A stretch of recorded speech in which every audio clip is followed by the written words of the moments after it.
Yes, it is.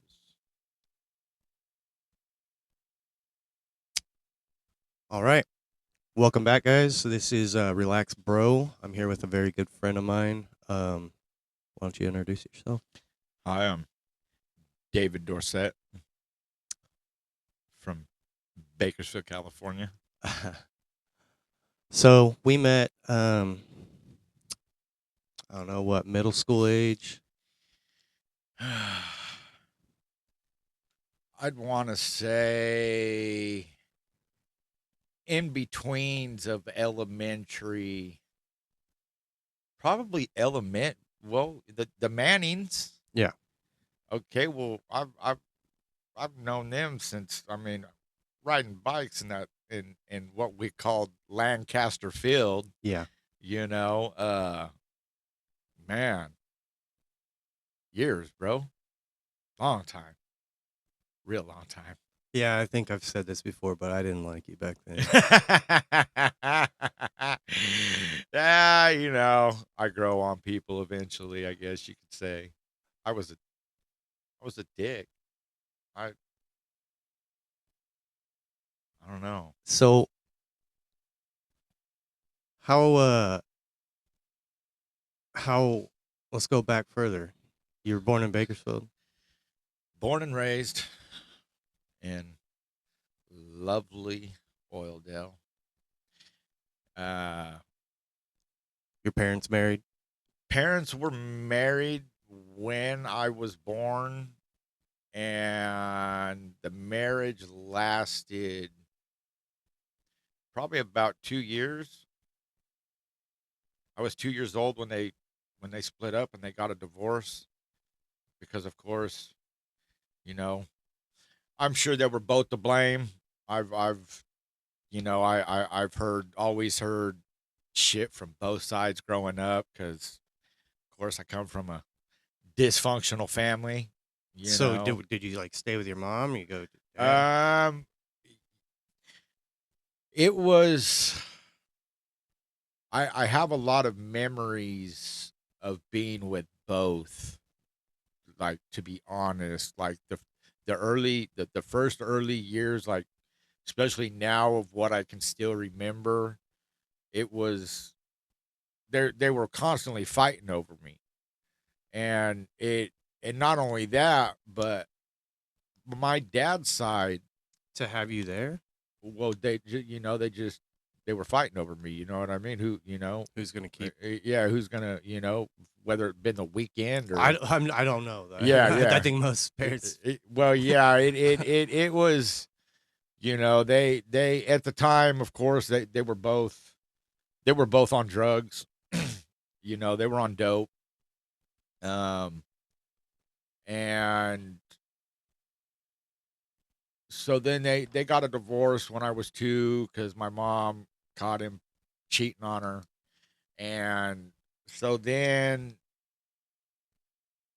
I remember it was just me and my mom for a real long time, and we lived in the house right there next to Zorba's. That's the house I was born in. Like, Yeah, when I was born, the alley. that's where we lived. Well, then when I was like 3 or 4, we there's a little house in the alley, Hmm. right behind it, and my grandma, because the house had been in the family since it had been built. The house had been built was built in like 1946, I think, some shit So like they that. own that house? Yeah, they Oh, owned that really? house. I didn't know that. Yeah, and so then, of course, my mom, back way back then, she was on dope, and my grandparents, they always just basically threw money at her. There was never really make her deal with any repercussions or anything like that. It was more or less just throw money at her so she'll shut up, and just give her way. What did your grandparents do? Um, my grandpa, my grandpa came straight out. Of course, he got drafted back in World War II, and so before he was even out of high school, he went into the war, and he went into the war, and He was 101st Airborne, and he had 82 confirmed jumps. He earned 2 Purple Hearts. He took a bullet to the head. Um, and at one point in time, his mom and dad, they had gotten a letter that he had died, and he wasn't dead. They just didn't know where he was. I don't know what happened, or how, I never really got the full story on it, but for like months they thought my grandpa was dead, and then one day my grandpa showed up to the house and they were Dude, like, what are you like? that's got to be like the best feeling Well, ever. I dude. could only, yeah, you know what I mean, like Man. and so there, my grandpa, my grandma, and my grandpa are both Basque, but Do you know what I Basque is? Because I actually have no idea. well, there's two different sides to Basque. There's a Spanish Basque and then there's a French Basque. Okay, both European. but yeah, I think they're both European. I don't know the deep details as far as the Basque culture goes because I've never really looked into Dude, it. that probably 'Cause- sounds like so stupid. well, like my grandma, her family were sheep herders. Okay. They lived in fields, bro. Like they lived in fields and they herd sheep. That's what they did. Like and Is that what like Basque food is? Is like a lot of sheep and stuff. oh yeah, like lamb, Okay. pickled tongue, um, like beans. Like we used to go to the Noriega house, which is it's or the Noriega hotel, which is it's no longer. Somebody said it's still open, but the food's not the same anymore, and they before you used to be able to go in there, bro, and you would get they call it the setup, and what it is they bring you out like it's either like pork chops or lamb or a steak, and then they bring you out salad, they bring you out beans, they bring you out pickled tongue, and then French bread, and dude, it was just all it was fire, like so good, dude, and everybody sits at one big table, even though you didn't come together, and there was a whole nother group, you still all sat at this one big long table. Hmm. And so excuse me. I don't even know where I was going with the story. You were talking about your grandparents being Basque. Oh yeah, and so I believe my grandpa was French Basque, and my grandma was the Spanish Basque. I got you on a sidetrack. You were talking Yeah. about your grandpa in the war. Yeah. Oh, and so then yeah, and so then he came out of the war, and he went straight to work and for the Carpenters Union. Okay, And that's what I was getting. And he worked his way all the way up to a superintendent. His specialty was hanging doors. The man only missed. My mom told me that man he missed only one day of work his whole entire work career, and that was because a load of doors had fallen on his arm and broke his arm. And it literally wasn't even a full day that he took off. He went to the hospital, he got a cast put on it, went home, and was back at work the next day. So realistically, he didn't even miss a day of work, you know. The reason I was curious about well, not only he's part of the story, but you were saying that he was always throwing money at your mom, and I was wondering how. Oh You yeah, know? yeah. No, well, and not well. He had, he had the pension. Mhm. He had his union pension, plus he had his VA benefits. He had Social Security. Like grandpa had a lot of money coming in. Yeah. And he had IRAs and because it like the last man, when did they separate? I want to say my grandma and grandpa were or I was probably 6 or 7 when my grandma and my grandpa finally split up. And then my grandma started seeing this dude named Jack, and then that's when they had moved in. They had I don't even remember why. Oh, grandma lived there. Maybe grandma lived there just for a short time then. And then she had moved out. We had moved back in. Yeah, that's what happened with that. Okay. Um so when they split up and she got with Jack, at first they lived in a mobile home over in Teakwood. So who's Jack? Jack was this new dude that my grandma was seeing Okay. after her and my grandpa had split up. Okay. And um so then my grandma had gotten pissed off at my mom, kicked her out of the house. So then we had moved. By this time, my mom had met my stepdad, and they'd gotten married. They met when I was like 4 years old, and he moved in, and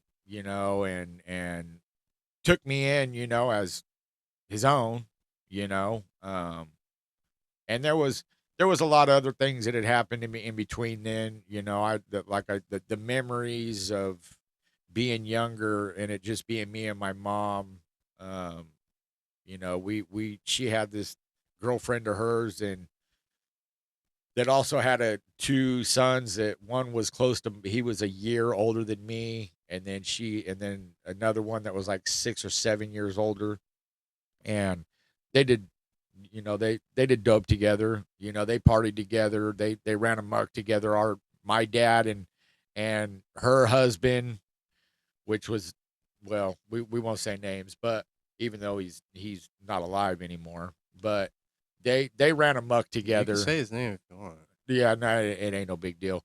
They ran amok together. They all partied together when we were kids growing up. And so once we moved out of that house right next to Zorba's, we moved across the street to the apartments that are right across the street from them. Okay. And at that time, they were both, my mom and my stepdad were on dope pretty bad. They were constant fighting. Stepdad was packing his shit and leaving every other week. I would come home from school and he'd be packing. I'd not again, like, because it was just getting to it was normalized. You basically, I was used to it. I'm like, here we go again. Like, and so It's scary that's how he lived. well, and when we were living in the apartment, I remember I walked into their closet one day, bro, and they had a nightstand that was just sitting in the middle of this closet, and on the top of this nightstand was a plate, bro, with a razor blade and a credit card on it. And I'm like, I'm only like 6, 7 years old at the time, but they had smoked weed in front of me. Like I knew what stuff was. Like, even though I was only 6, 7 years old, I knew what stuff was. Like, because before then, like, I started skateboarding when I was like 3 years old. Okay. When I was like 4 years old, my mom and stepdad, they had bought me my first professional, like, badass skateboard, and it was a Vision. They bought it from Pacific Sunwear when Pacific Sunwear used to sell skateboards back in. Yeah. This is like 80, 88.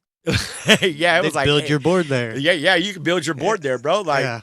And so there was another older kid that lived 3 houses down from us, and he had a little brother and sister also that were around my age. One was younger, and then his sister, the brother, the youngest, was like a year young. Eli Hollis. Do you remember Eli Hollis? I do. Okay. Yeah. Okay. Well, it was Eli Hollis. Well, his older brother his name was Charles. We called him Chuck. Well, he was he skateboarded, and so he would see me out there skating out front of the house, and so he would come out there and he started teaching me how to skate and how to ollie and at the time he was like he was in like junior high, bro, or like high school, just getting ready to go into high school. You know what I mean? So he was like way older than I was because at the time I was only like 5 or 6 years old, and so growing up, like I always hung out with older kids. I didn't. There was a few kids that I hung out that were close to my age, but for the most part, it was always older kids that I hung out with because I didn't. I was more. I don't know why. Maybe it was the environment that I grew up in that made me want to act the way I was acting or do the things that I was wanting to do that I How seen. old do you think you were whenever you started skating? I was like 3 or 4 years old, No, I bro. mean like whenever you like. Oh, like probably 6, 7 years old, and by that time, bro, like I'm leaving the street. Why weren't you ever good? I, I my coordination ain't what the fuck, I'm just messing Um, with you. but and so and by this time, like I said, I'm like 6 or 7 years old, bro, and I'm taking off with the older kid that lives 3 houses down. Just because of skating, that's how skating was. Yeah, It and age we didn't were matter. we were going. I'm going all the way down to Yeah. standard. Yeah. You know what I mean? And there's a there's like a group of like 10, 15 of us. You know what I mean? But all these other kids are like junior high and high school kids, and I'm the littlest one. So they're like, And some of them were superstars. yeah, back then. and so they're making me lay down, and they're ollieing over me, and they're making me lay down behind the ramp, and you know what I mean. And it was cool, you know what I mean. It was fun. That was part of growing up back then.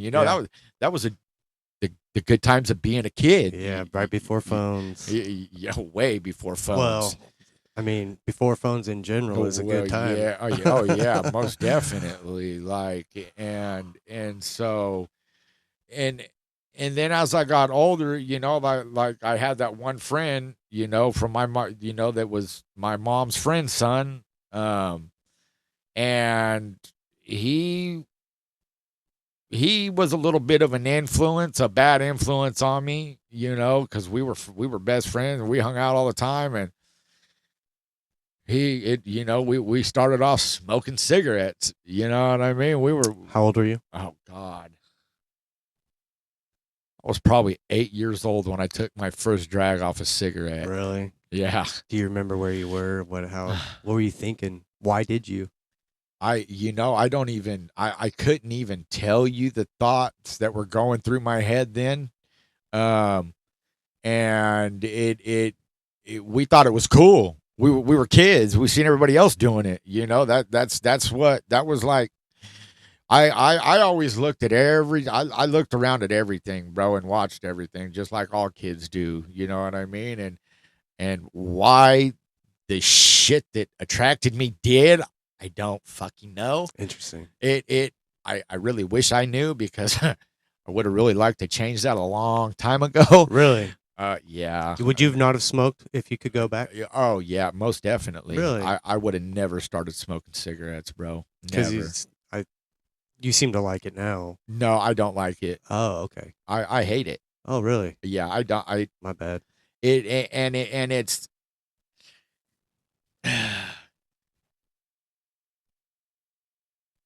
I get. I'm a fucking weirdo, bro. Like my living habits and the way I do things is, to me, it's way. I know everybody's different and everybody's got their way of doing things, but a lot of people can just shove shit to the side and just not even worry about it, and it doesn't bother them. As to I guess you could say I have a little bit of OCD is what you would call it, because I like a lot of shit a certain way, and if I can't have it my way, then I'm pissed off. Mm-hmm. My eating habits is fucked up. Like I basically asphyxiate on something. Like I find something I like, and then that's all All I you want eat, to. yeah. That's all I Until want to you burn fucking yourself out. until I burn myself out on I it. do the same thing. And it's like I'm already such a picky eater because I hate onions. Um, I only like tomatoes if it's tomato sauce or like ketchup or. But Bro, you're as fucking far up as already.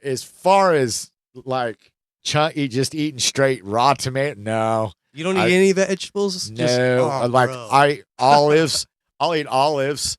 I'll eat avocados. I Wait, eat you don't drink water either, right?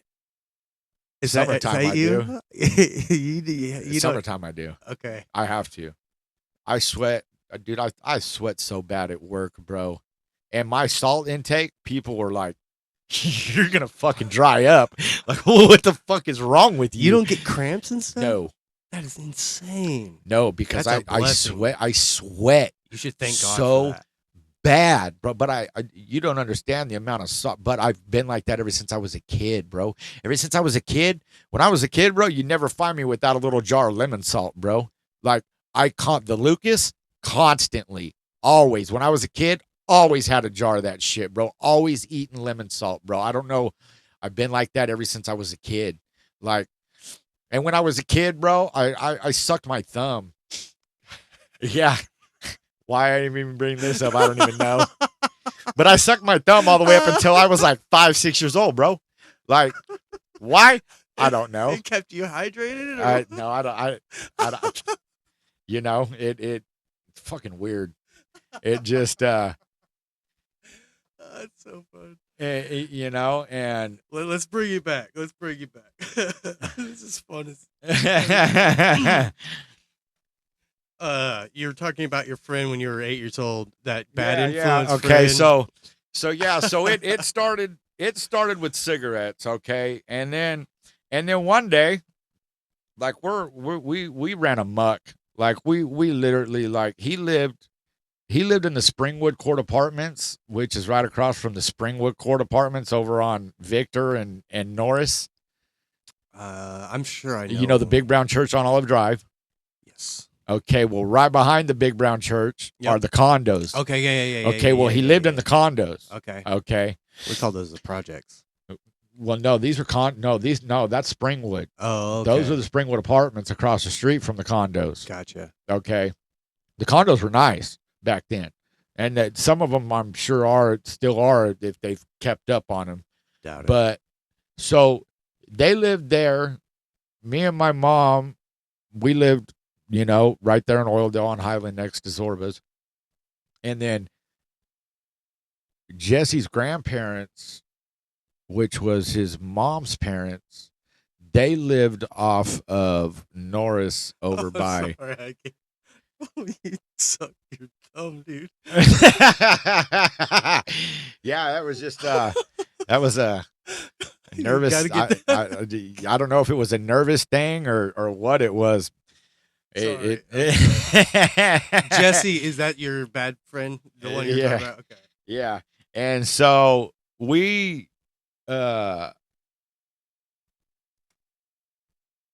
would run amok, bro, when we were younger. Like I said, his What does that grandparents. mean? Because like you've said it a lot, and Running amok is just like running wild. Like we didn't have nobody telling us like, hey, don't leave the end of the street. So you guys were just left with your own ideas, your own shit, basically, and you know what I mean? Like, and a lot of the times we only had one bicycle, so a lot of the times I got pumped on the handlebars.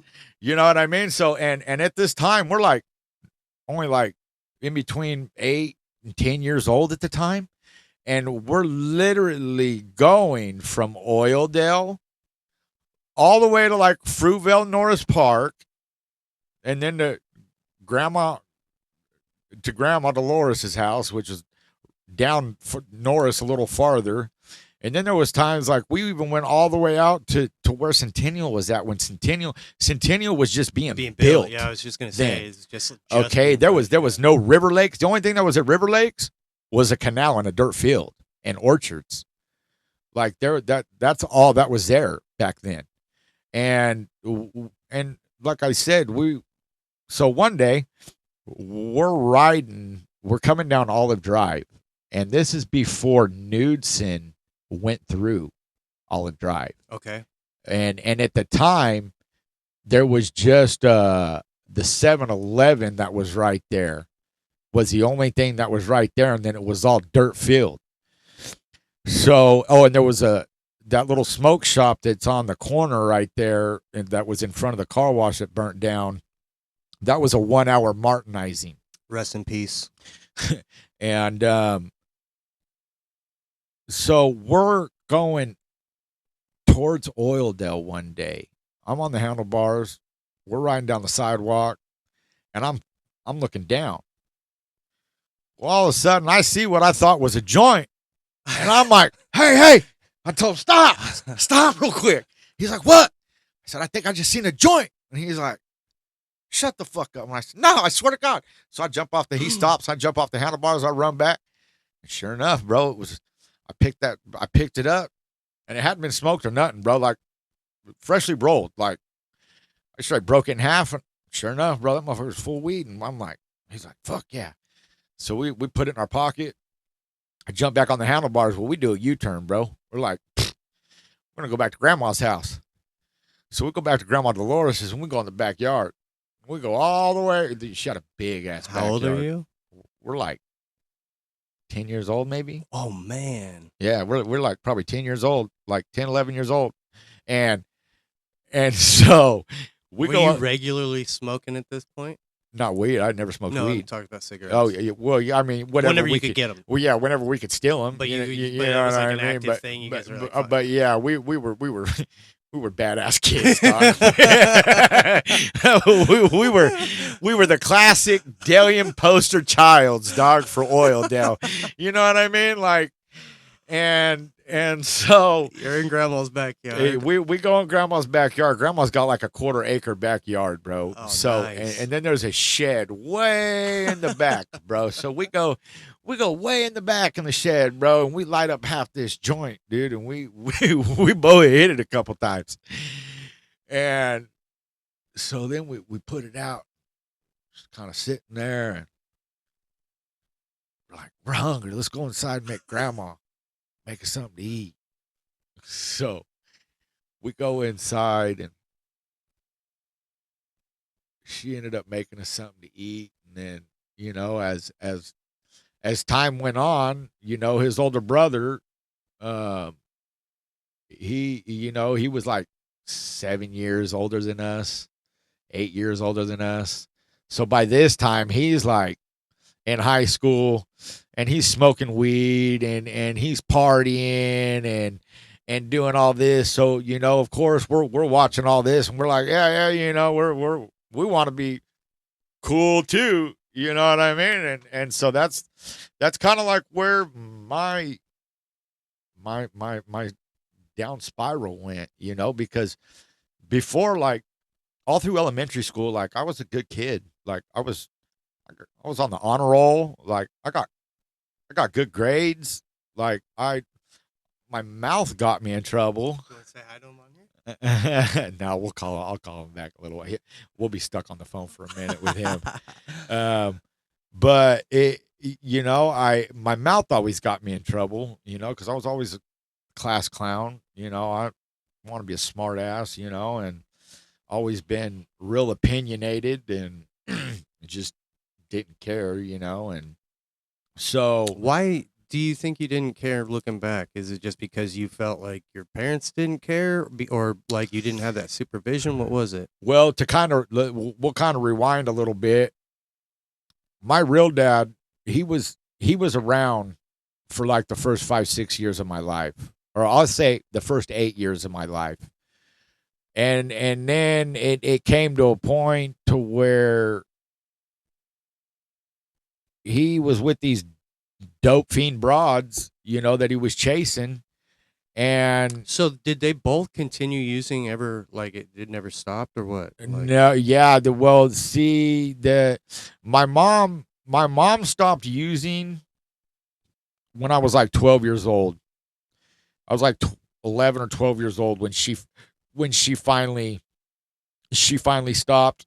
But my stepdad had a little, he fucking wild like, wild like me, and like, any man was it, because my stepdad was a little bit of a cowboy, and he came from a dysfunctional fucking family too.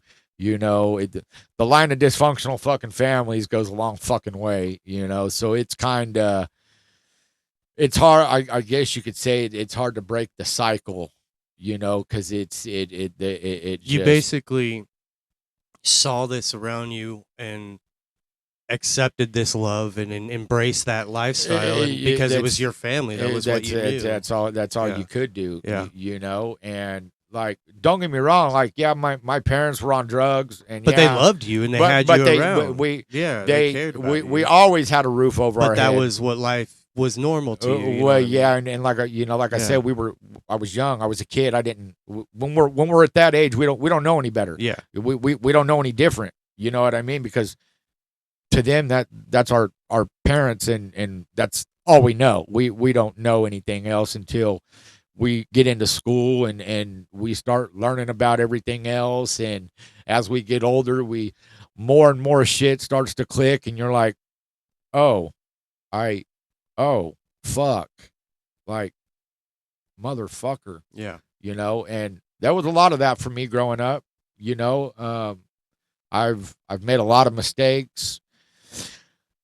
I've always been one to not be the one to keep making the same mistake over and over and over again, because I see so many people that do that shit, and I died. I don't want to be one of those kind of people, because that's not a very nice cycle to be stuck in. Yeah. You know what I mean? You're not ever going to get anywhere in life. Your life's going to be, well, we all make our lives, and life's a struggle for a lot of people right now, and a lot of people say we all make our own lives, but at the same time, like, yeah, we make our own lives, but a lot of us, even though we try to make a good life, sometimes it's just not. It just doesn't seem like it's in the cards, no matter what you do or how you try to do it. You know what I mean? Because but I think for a lot of people just get tired, and they give up. And that's where the drugs come into play. That's where the homelessness comes into play. People lose hope. People have traumatic experiences. People there's and that's, of course, that's a whole nother topic to touch on. But Yeah, you were about 15. yeah, and so with my dad, he was in and out. He would pick and choose when he wanted to be a dad. You know what I mean? It um like I said, from the time I was about 8 years old until I was pretty much 18, almost. Well, I was about 16. No, there was a period in between where I lived with them for like a year, not even a year, maybe like 6 months or so, because at that time I was fucking up. I was constantly trying to run away. I was rebellion. I was wanting to do what I wanted to do, regardless of what anybody else fucking said. I was a teenager going through fucking puberty. You know what I mean? And But obviously that had to do with, like, did you think they were trying to reel you back in from, like you said there was a lack of supervision from the start. So, like, were they trying to, like, trying to that was more. There was a lot of that was. It was kind of like a double-edged sword on that situation. There was a lot of talk, but there wasn't a whole lot of action. You know what I mean? Bullshit, bullshit walks, money talks. Yeah. Actions talk, and um, when you see that there's not really a lot of money in the family, like, or within your immediate household, because like I said, about the time from the time where I was there was at one time we moved down on Howard and right there at Howard and Justine. And that was when my parents were probably at their lowest. And we were living off of cornflakes and homemade French fries. And if it wasn't for Grandpa, we wouldn't even have had that, because at the time they were spending every bit of money they had on dope. Yeah. And my stepdad at the time couldn't keep a job because he was on dope and he was fucking up and he was an alcoholic. And um, it he always had a job, but back then it was, like I said, he wanted to party. Um, you have how many brothers and sisters? I just have two half brothers. Okay. I have one that's same dad, different mom, and then I have one that's same mom, different dad. Okay. You guys So- all in the same household the No. whole time? Okay. No. Bradley grew up with Bradley's same dad, different mom. So he's always lived with his mom and his stepdad. When he was growing up, but me and Nick, we've got same mom, different dads. So we grew up together in Gotcha. the same house. Growing up, we weren't real close. We were close as far as brothers go. But there's a 6-year age gap. So we were as close as the age gap could really allow us to be close. You know what I mean? Yeah. Like, as far as I'd always make him beat up all the little kids in the neighborhood. You know what I mean? And I would always pick on him. And one day we were sitting up at Zorba's on the patio, and he was talking shit. And I had a nickel in my hand, bro. And I flicked this nickel. Bam! I flicked it, and it hit him dead square off in the forehead, bro. And just split. Just split, dog. Just split his forehead wide open, bro, and just instant gusher, dog. And he just instant started screaming. And I'm like, oh, fuck. And he runs straight to the house, dude. And I'm like, I am so fucked right now, dude.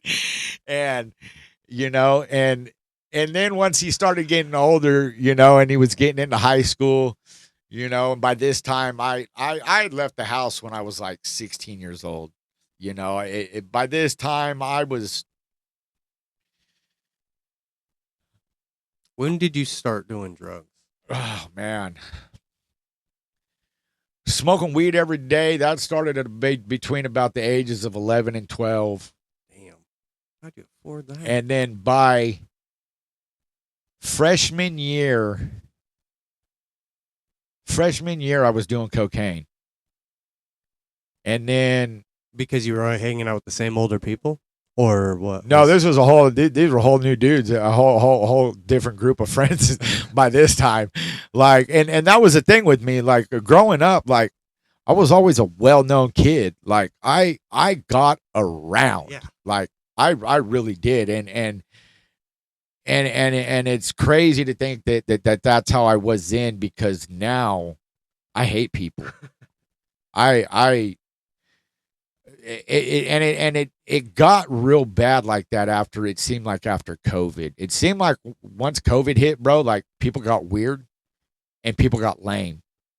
Like I don't know what happened, but like I quit contact with a lot of people during COVID just because of the way they were acting. You know what I mean? Like, and it was just fucking weird. Like, it's and still weird. It is, and that shit's so, dude. Like it ruined this country. It really did. But I don't care to really talk about fucking politics. I know, I place is can't. a mess. I Right can't now. stand that shit. I can't. Yeah. So, anyways, so yeah, by freshman year I was doing cocaine. Sophomore year I started doing ecstasy. That became big around our age.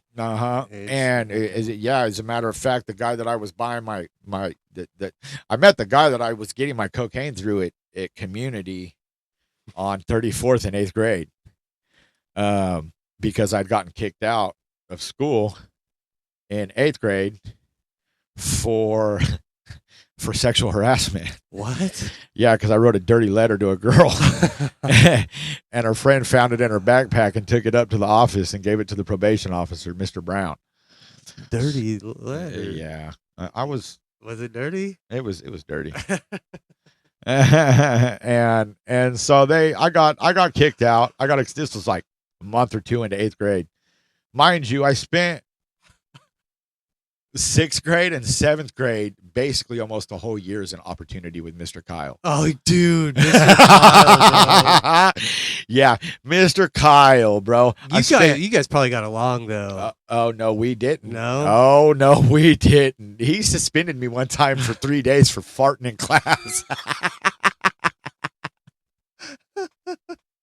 I had my own chair up in front of Mr. Bernal's office. You know that, right? I think so. I spent more time. Right? I spent more time in front of Mr. Bernal's office than I spent anywhere else when I was at Standard, bro. Like, and that's no shit. Like, in junior high, bro, middle school, I was a fucking hellion.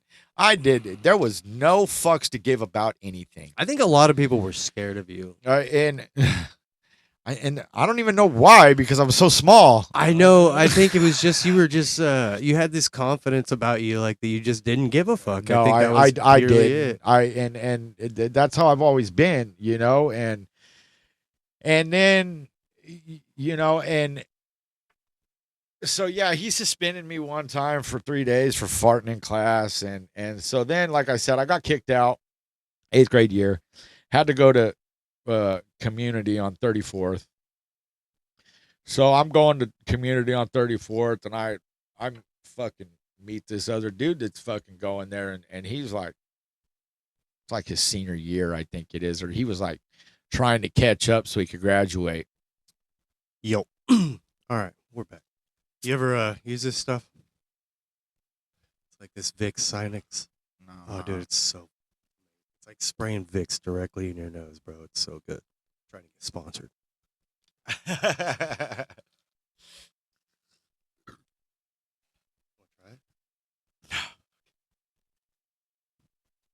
All right. So we're talking about John trying to graduate out of Community. Okay, so end up becoming friends with this guy. And even after I quit going to Community, we still stayed in contact. This is your ex-dealer, right? Yeah. And so, how old was he, do you think? He was like 18 at the time, I think. Okay. 17, 18, maybe 19, somewhere around there. Dang, still in school? I yeah. graduated when I was like 17. Yeah. Well, and that's why I said I think he was like trying to get caught up. Oh, gotcha. Yeah. Gotcha. So he was just yeah. Gotcha. So like I said, freshman year, I'm hanging out with some other friends that were older, and one of them's like, "Hey, you get any coke?" And I'm like, "Well, as a matter of fact, yeah, I can." You know, so I make the phone call, get us some, go meet dude, and we come back, and my homie goes to do a little, and he's like, "This shit's bunk." He's like, "You need to call him, tell him what the fuck." And I'm like, at the time I'm like 14 years old, bro. I'm like, "Fuck you mean?" Like, because I didn't know anything about it. You know what I mean? I didn't know anything about cocaine. I was just like, so we had some issues that time. Well, then like we go on probably like a couple weeks later, and he was like, "Hit your homie up again." And I'm like, "All right." So I call him up again. We'll go meet him again. and this time it was good coke. And my home, because my buddy did a line, he was like, "Fuck yeah!" He's like, "This shit's bomb." So then it was like a once in like a blue moon. It started off as like a once in a blue moon kind of thing. So then by sophomore year, this is like junior year. I believe it was sophomore year because he had just graduated, or no, he wasn't even fucking. I can't remember if he had graduated yet or not. But there was a group of us that all hung out, and on the weekend that he would get paid on a Friday. He was working at Pizza Hut at the time, and he'd tell me, "Hey, call your homie. I want a ball." So I call my homie, get us a fucking 8 ball fucking cocaine, and we'd go meet him. Well, then my homie would throw me like almost a fucking gram, bro, just to me just for bringing in business back then.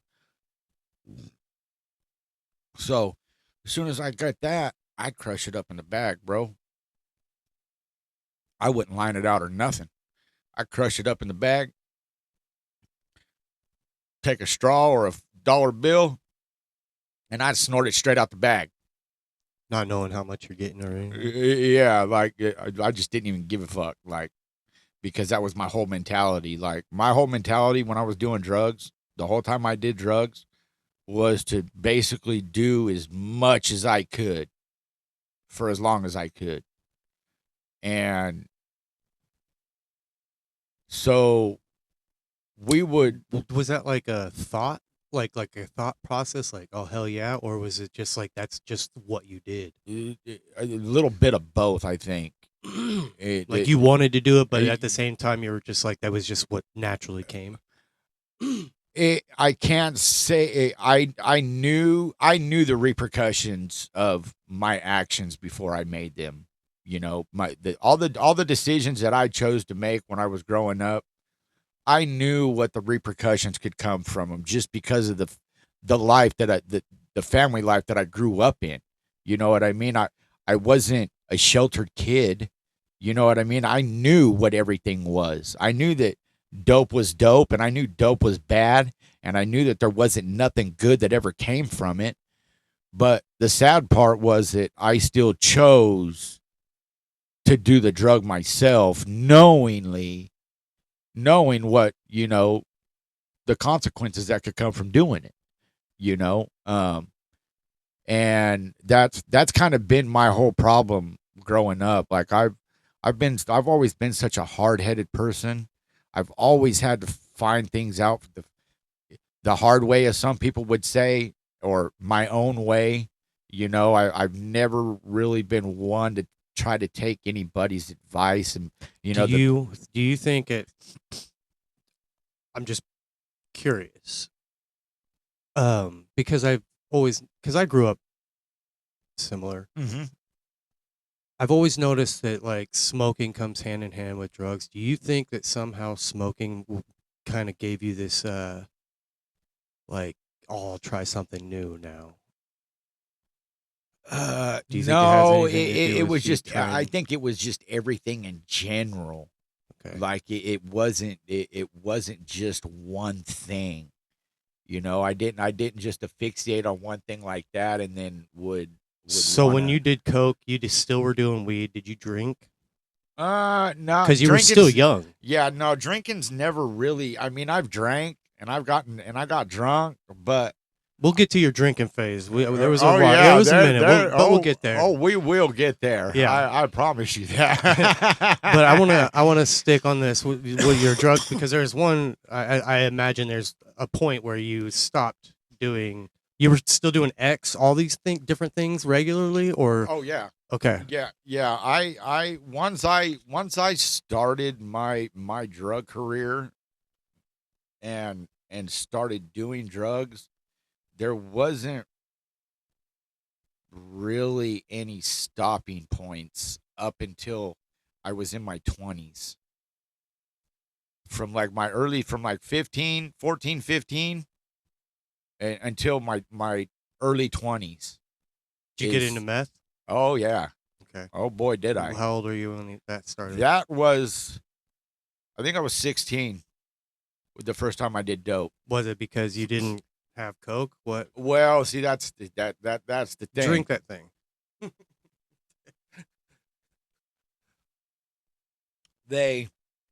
I had two buddies that I grew up. Well, one of them I grew up with. I'm still friends with them to this day. And we had another buddy, which he's no longer with us anymore. He passed away back in 2000. We like to share the names of the fallen. My buddy Caleb Thompson. Yeah, bad heart was hereditary in his family, and he ended up passing away like a week after I had graduated out of rehab, bro. I went to rehab. I think it was 2005, November of 2005 is when I went into rehab, and then I graduated out of the rehab. I had to do 6 months, and it was April of 06 when I came out of the rehab. And like, I tried to come home. It was like a couple weeks before I was getting ready, or like the week before I was getting ready to graduate out of the program. And I didn't have his number, but he lived with his dad. He stayed with his dad. They lived in the apartments that's right on the corner of Highland and Bedford on the northwest corner. Right, it's catty corner from Lancaster Field. They're like little duplex apartments that are on the corner. Yeah. Okay, well, he was living there with his dad at the time. And I tried to get my mom to come and get me one night so that I could go by there and I could fucking invite him to my graduation. And she wouldn't come and get me. Well, so then I ended up graduating out of the program, and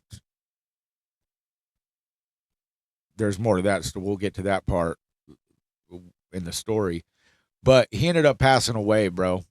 Like, how? Oh, his heart. Yeah. See, what happened was he was having chest pains one night. Well, he had a pacemaker, bro. Oh, okay. He was only 24. No. Yeah. 24, 25 years old, bro. And he already had a pacemaker. Okay. Had chest pains one night. So he told his dad, I need it. You want to take me to the hospital? I'm having chest pains. So his dad took him to the hospital. The story that I got was his dad dropped him off, told him, son, I'm going to go back home and get some sleep because I got to go to work in the morning. He said, but call me when you get done and I'll come pick you up.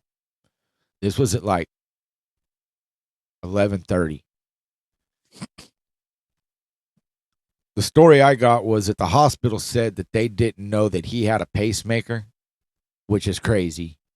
Like, how do you not know that somebody with a pacemaker does not, or like, that they have it? I don't know. I've never seen one. I don't know. Well, I you can't really see them, but you would think in medical, your medical records, when you first come in, you would think that would be kind of like, not a red flag, but our medical system is broken. It's never been together. Yeah. It's never been right. It's so yeah. So what I'm guessing they gave him a bunch of pain meds, bro, or they gave him something.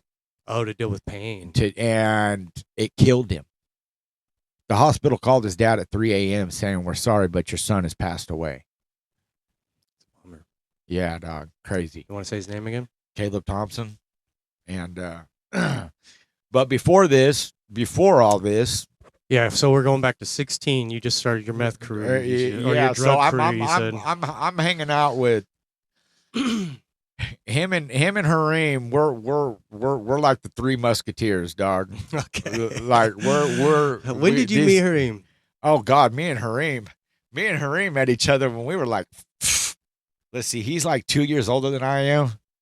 So I was like, I met Hareem's older brother first, Eddie. Okay. That goes back to the skateboarding. Yeah. Okay. I met Eddie, Hareem's older brother, before I met Hareem. Okay. Back when skateboard wheels were orange. And so once me and Hareem met, it was the funniest thing. I would be going to Standard because he lived on Highland and Bedford, right there on the corner across the street from the Lancaster dirt field. And then at the time I was living up on Bedford. The third time you said this, so we're gonna just explain. Lancaster Field is it was back in the day when kids were actual kids. We would grab shovels. Hell yeah. And like you take all the neighbors' hoses and connect them all String 'em together all the way out into the field so we had water. and we would dump water and build dirt jumps for our bikes, and we would spend days and days and days. Couldn't get us out of this field. And we would order pizza to these fields. We would just shovel and build jumps and dirt jumps, get hurt. And you couldn't keep us out of the field. They finally had to put a fence up around the field. And then every other week, they would come out and plow all our jumps down, and we'd have to just do it all over again. We cut hole after hole after hole in the fence. Even after they put the fences up, they couldn't keep us out. So that's what Lancaster Field was. Is just pretty much a delian bike park for us. Back before, I mean, this is before skateboards were even legal. This is before skate parks, anything. Yeah, but there wasn't. We had schools and shopping centers to get kicked out of that we skated at, and banks and just wherever. So I just wanted them to know what Lancaster Field was, because you said it several times. So you were talking about Highland and So then me and Hareem, we were like 10 or 11. I was like 10 or 11 when we very first met. But then by this time, he's like going into he's into high school, and I'm going to junior high. So I lived up on Bedford in China Grade, right there behind the Highland Manor liquor store. Yeah. And he lived on Bedford and Highland. So I would walk in the morning. I would walk down China Grade to Chester, to like right there where Carla's is at, and in front of Southern Valley, or what used to be Auto Parts, and then Lamppost P. We would meet right there at Ken's Optical, right there on the corner. Yeah. I'd have a cigarette. He'd have a joint. We'd stop. We'd smoke that joint. We'd smoke that cigarette. And then we'd continue on our ways, bro, to school. And so then, we got into high school, and, we stayed friends. So by this time, they're basically... That's your posse. That is your team. They basically taking me in like I was their fucking kid, dog. Gotcha. Like they're taking care of me, bro. They're feeding me. We're blazing, like we're doing. They took me so to get to the point to where the first time I did dope, they take me at the time. They're working at the Havana House when it was right there behind the Shell station right there on Norrison Airport. Okay, we're talking long time ago, before that place got the makeover and got it remodeled. Yeah, it ended up turning into that clothing shop, or was that the smoke shop? Like that was that was the whole thing. It was just cigarette shop and a head shop. Okay, I didn't. And so I was their young. boss. I'm still younger than you. You know what I mean? Oh yeah. So their boss still didn't like you then. So their boss would give them money and would send them down south to go to like wholesale glass to get all their pipes and their bongs and the papers and all the stuff that they had back there in the smoke shop, So the one time going down there, they took me down there with them. And that's, at this time, like I said, I'm only like 16 years old, bro. And they're like 18, 19 at the time. And so we get down to Sunset, bro. We get into Hollywood, and it's like 7:00 at night, bro. And this is like 2000. I think I heard this story before, but this is like year 2000, bro. Yeah. So like This is a whole nother, like, the vibe back then, bro. No phones. Oh, dude. And you want to talk about Sunset Boulevard, bro, and Hollywood Boulevard on a Friday and Saturday night? Holy shit. Back then it used to be fun, Dude, bumper to bumper, like no traffic moving. But everybody that was in traffic was partying. You had lowriders, you had, lifted vehicles, you had the lowered vehicles, and then you just had whatever, and people on top of their cars, girls dancing everywhere, all kinds of music, just it was just one big vibe, bro. Like everybody was partying, everybody was getting along, bro. Like it was crazy to sit here and think about how it was back then compares to the way things are now. It's fucking wild. It blows my mind, dude. Like it really does. Like, and so, anyways, we get a hotel room on Sunset. Our hotel room's on Sunset Boulevard. Like it's fucking cracking. We come out our room and we look up. We got this hooker. She's half naked, standing up on the balcony right up above us. These two fools start trying to spit game at this old girl, dog. So, anyways, we go back into the room and they bust out. They bust out this bag, dog. And well, back then there was. I think I do remember this. Back then there was still. You. Yeah, back then I remember. Back then there was still crank. Okay. Crank is no longer. Crank has been gone for a long time. Okay, and back then crank was white like cocaine. Yeah. And like I said, I'm fucking 16 years old, dude, and these fools are like, here, fool, but I'm watching them smoke it in this pipe, dog, and I'm like, kind of thinking, I'm like, what the fuck? I'm like, they're like, here, I'm like, they give me a line, and so I snort this line, bro, and I'm like, what the. What the? This shit burns so bad, dog. I'm like, what the fuck is that? And they're like, that's dope. And I'm like, you motherfuckers. I'm like, you bitch. Why you do that for? Like, I thought it was cocaine. Like, why you do that for? The fuck? I was mad about it, dog. And because at the time, I really didn't want to do dope. You know what I mean? I had no desire to do dope. But instead it was just like, fuck it. I'm along for the ride. I'm along for the party. Let's fucking do it. Who gives a fuck? You know what I mean? So then, did you like it? I didn't care too much of it for snorting it. No. Okay. And the whole time I snorted it, like I probably only snorted it maybe 10 times when I first started doing it, and probably not even that many times, really.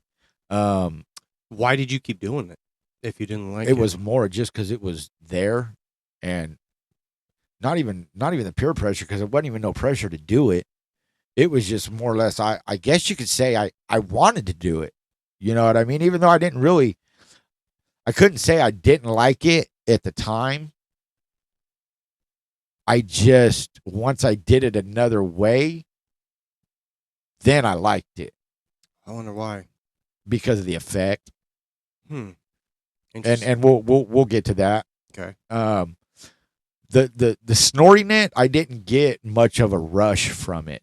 And the only thing I really got from snorting it was just the energy that I just didn't want to go to bed. You know what I mean? There wasn't really, I didn't get no euphoric high or anything like that from it. It just burnt the fuck out of my nose and just made me fucking stay awake. You know what I mean? That's basically all it fucking Sounds did. Terrible. Yeah, and it was. And so this goes on, and by this time, I'm like 17, almost 18. And by this time, I'd already moved out of my parents' house. I left their house when I was like 16. I'm like, fuck this. I'm not gonna live by you guys' fucking rules. Like, fuck this. I'm out of here.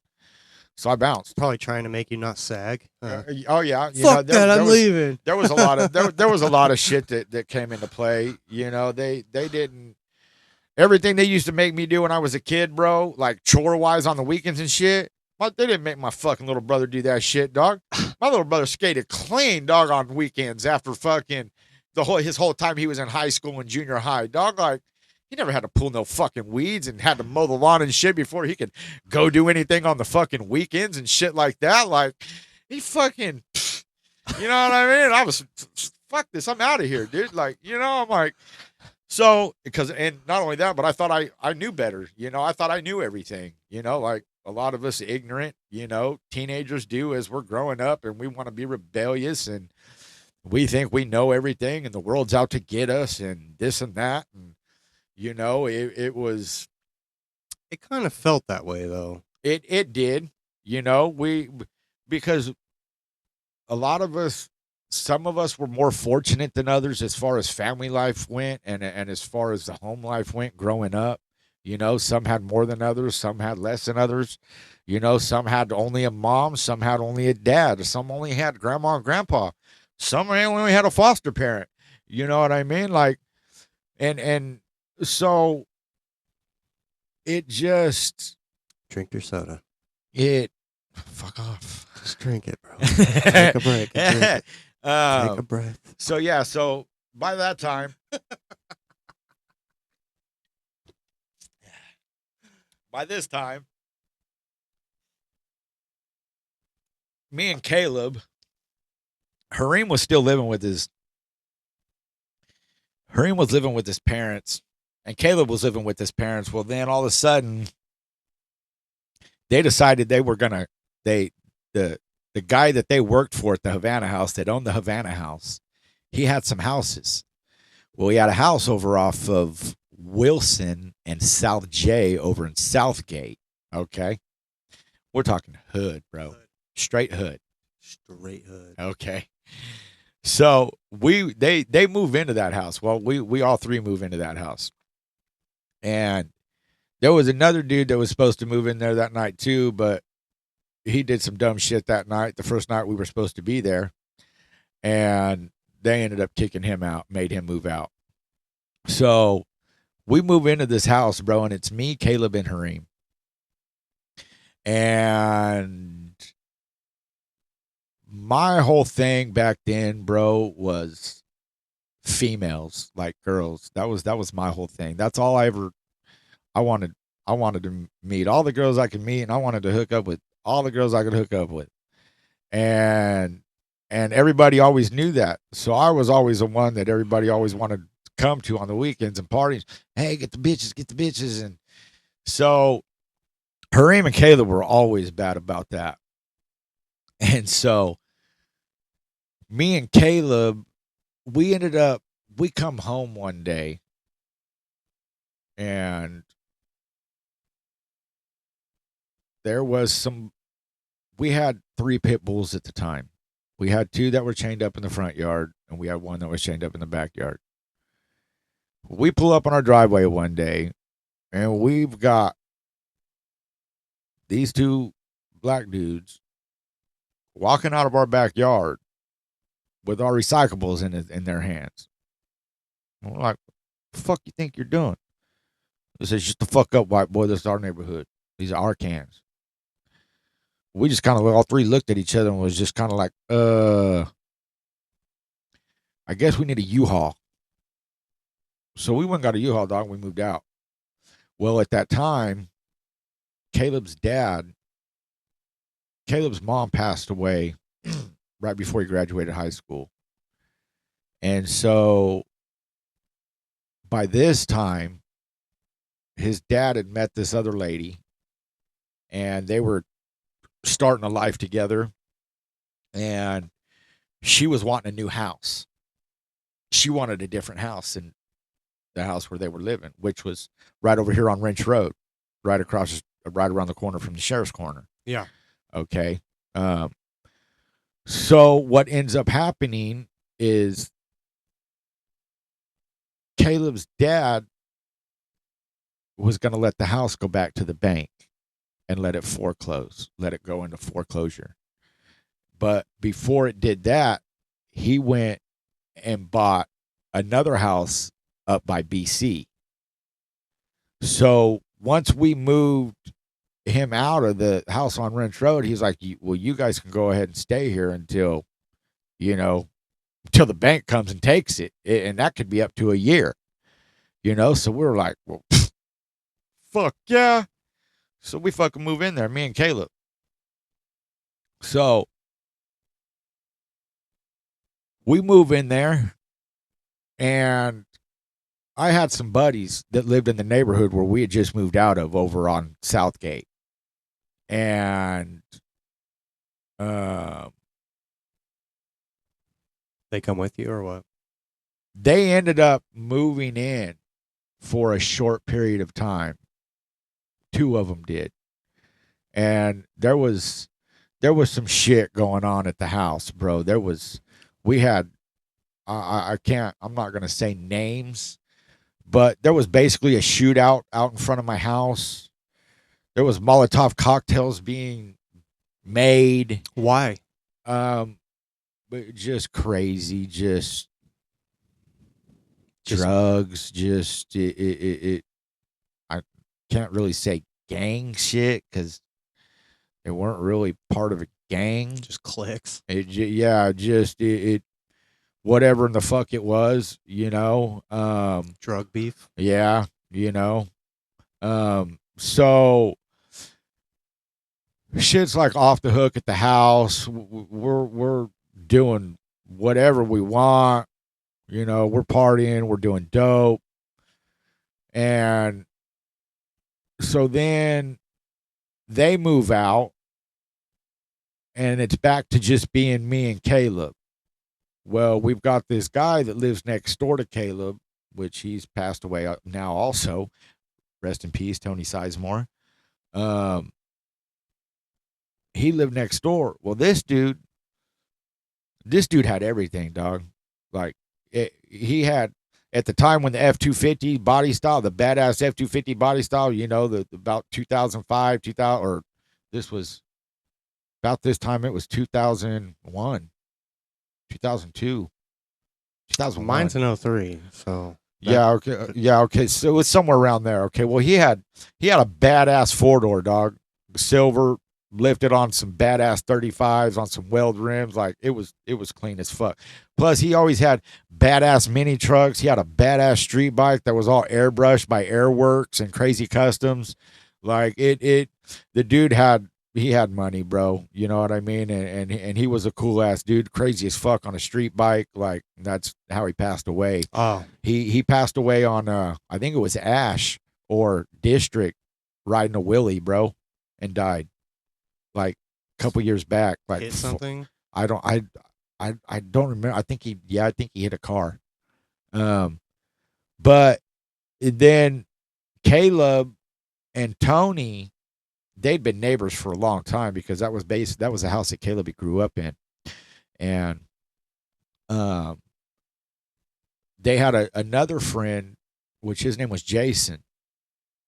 And Jason was a stereo guy. This dude was smart as fuck, bro. Like smart as fuck. He had a couple different businesses, and he got into a lot of shit back in the day. He was real big into the ecstasy trade when it very first hit Bakersfield. We're talking early night, like mid 90s. And he ended up having to skip town because he got word, supposedly. And then he ended up coming back a couple years later. Well, then he was doing car stereos and shit. And he had a stripping business. He had an exotic dancing business. Oh, I thought you were like talking about copper or something. No. He had an exotic dancing business, like for private parties and shit like that. Well, then he comes back into town, and one night, me and Caleb are chilling, and we're watching Tony's house for him because he was out of town. I don't know where he went or what he was doing, but we're sitting there chilling, and I had never met Jason. I had heard a lot of things about him, but I had never met him. Is this the same Jason that me and you're thinking? Do I know him? No. Okay. And so this dude Jason shows up. Me and Caleb are chilling, and we're sitting there bullshitting and talking, and This fool pulls out a sack, and this shit looked like broken window, like literally like broken window glass. Like, and he's like, and then he pulls out a pipe. And he goes past me the pipe, and I'm like, nah, dog, just let me get a line. And he's like, nah, you can't snort this shit, bro. He's like, this shit'll cut your nose up. And he's like, just hit the pipe. And I'm like, How old were you? By this time I was like 17, maybe 18. It's hard to say. It was between 17 and 18. And he's like, just hit the pipe. And I'm like, nah, I ain't never smoked this shit before, bro. And he's like, you'll be all right. Just hit this motherfucker. And I'm like, fuck it. So he fucking loads the pipe up, bro. And he makes me, he tells me how to hit it, bro. And this dude's like, he's making me pull these fat hits, bro. What does it mean? I don't understand. Like, Can you explain? The smoke, like how much smoke was coming out of my mouth. Like you said how to hit it. To hit the, what they call a piezo, you know, it's the oil, when the oil meets heat and it gets air or oxygen blowing on it, that's what makes it smoke. So if you don't really know how to hit the harder you hit it, the more it smokes, basically. So if you're just trying to hit it like real slow, you're not going to get really that big of a hit. It's not.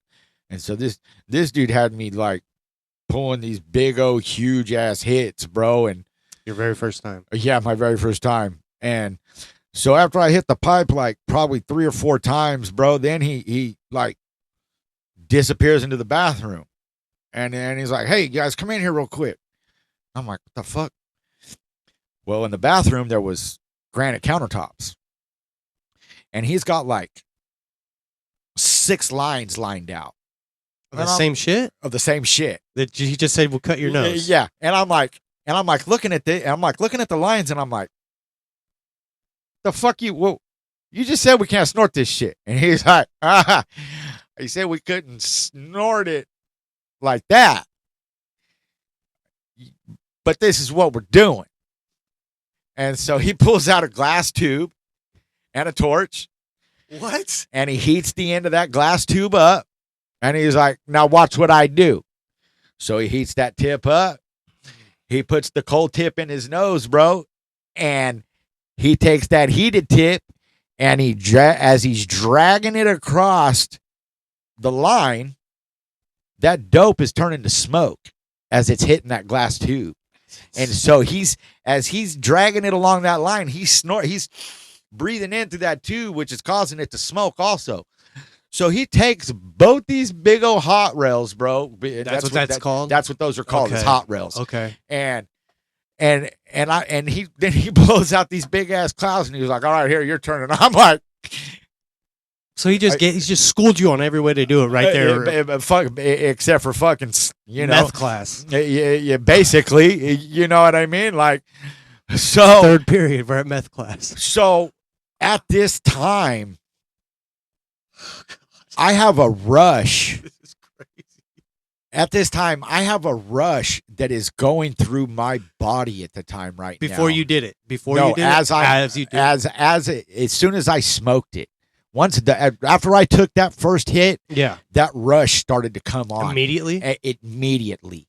And I'm talking a full body rush. Like, just a full, like, I don't even know how to explain it. Like, you could. I'm sure you can't. The most excited, the most excited you could fucking feel. It's not scary? No. Really? No. Well, back then it wasn't. Now it is. It ain't safe doing any drugs now. Dude, I've always just been terrified. Oh yeah, no, and so I've got this rush going through my body, bro. Like this. This is pre-hot rail. Yeah, this is pre-hot, and then I hit the 2 hot rails, bro, and I'm dude, like it's. And so at the time he had this 88 Fox body 5.0. Oh shit. 312s in this thing, dude. Like, so he's like, come on, we're gonna where will we go? Oh, we were We're going gonna to the go. mall. We were gonna go up to these strippers' houses that lived, the strippers' apartment that lived in the La Jolla projects up on Columbus and Mount Vernon. Okay. Yeah. So we jump in this fool's Mustang, bro, and we pull out and we pull up to the stop sign right there at Norris and Wrench Road, bro. I've got this rush going through my body right now. Like I'm just, it's crazy, dude. Like, and all of a sudden this fool's like, what? And he drops it in the second, and just, what? And then he just sticks it and he dumps the clutch, bro. And we come out on the North Road right there at the sheriff's station, bro. At like 2:30 in the morning. And we're sideways, bro.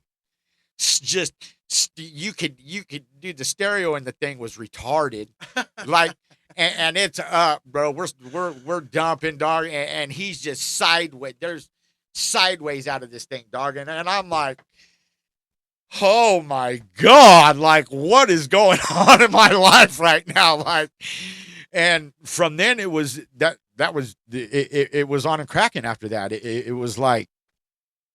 We lived there, bro, and he would show up, and this is the same guy, the same guy that the Jason guy, that taught you everything. Yeah, all right. He would show up, get me all spun out, bro, and have me do something on one of his motors, and then he would dip for a couple of days. He'd be gone a couple of days, dog, and I wouldn't see him. On his motors, like on his engines, he was like building shit on his. Yeah, well, the Mustang was broke down for a minute. Gotcha. And he would have me do different shit, clean the heads, just hook do you this, up. Yeah, dog. He come get me all spun out, and then be like, "All right, I need you to do this, this, and this," and I'd be like, "On it," you know what I mean? Like, and that's all I would do, other than get it, girls, and because that's all I did at the time. Like, how old are you at this point?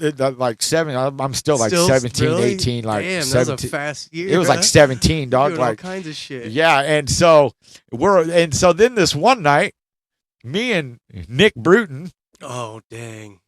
We're coming up airport, dog, and we're getting ready to pass Kentucky Fried Chicken. Okay, and there's a group of girls standing out in front of Kentucky Fried Chicken. There's like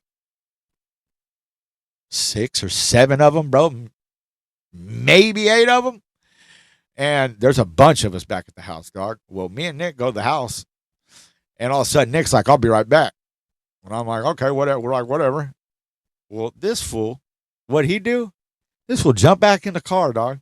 And he drove back down to Kentucky Fried Chicken. Had this fucking Toyota Celica GT when they first came out with the new body style on them. Little like fucking, you know what I mean? The navy blue. He kind of made it look racy. It's still front. This fool goes and he straight goes back to Kentucky Fried Chicken, dog, and picks up every one of them girls, dog. How? And stuffs them in that Celica and brings them all back to the house, bro. And I like, before you knew it, bro, like, all of us were clapping cheeks, dog. Like every one of us in the house had a bitch, and it was just like there was shit going on everywhere, bro. They're fucking living room, dining room, fucking kitchen, like people were fucking everywhere. Really? Yeah, it was wild, dog. Damn. Like, and so did he party? Oh, dude, like this went on for like a minute, and then one day a cop showed up at the door. Well, what happened was our power got shut off, dog, because of course, we weren't paying it, because we were spun out. Well, then my roommate Jason, being the smart motherfucker he is, this fool climbed the pole, dog, and hooked us back up. Oh shit. Okay. Well, at the time, my mom's like furious, dog. Like she wants me fucking home. She wants me off the dope. She doesn't want me fucking where I'm at. And she's like going to fucking desperate measures to try to get me away from this fucking house, right? Yeah. So she finds out that our power got shut off She and that we called the turned it, and cops. so and that we turned it back on. So no, she calls PG&E, dog. She's calling PG&E and telling PG&E, hey, they've done turned that power back on. So they come out and they unhook us a second time. Well, my roommate climbs a pole, hooks us back up there. Then where it came in to the house was right above his roof in his room. Mhm. And then the breaker box Yeah. was on the other side of the wall of his room. So they locked it. So no, what he did was he took an extension cord and he fucking ran it one end. Oh, because he they connected they one took the end whole from the cable? fucking pole on the roof Gotcha. with the male end of the Yeah. fucking of the extension cord, Uh-huh. and then he took the female end and he connected it to the fucking breaker box, so that when PG&E showed up, all he had to do was unplug it, and it looked like there was no fucking power again. Gotcha. Well, so I don't know how she caught wind of that, and she fucking sent him out there again. So then they came out and they just completely made it to where we couldn't get no fucking power to the house at all. Yeah. So then we run extension cords from our box to Tony's box. Okay. So after doing this for like a month, Tony's getting pissed off because he's not getting that much dope anymore. Okay. And his power bill's fucking skyrocketed. Okay. And everybody's just, spun out doing whatever. And so finally, the cops show up to the house one day. Well, Jason's got warrants. Caleb's got warrants. They take them both to jail. I'm there with the dogs because I was the only one that could be around the dogs. Time to go home. Go to rehab. No, fuck no, I didn't go. Hold on. Party was. Let's stop and restart. That'll be chapter 1.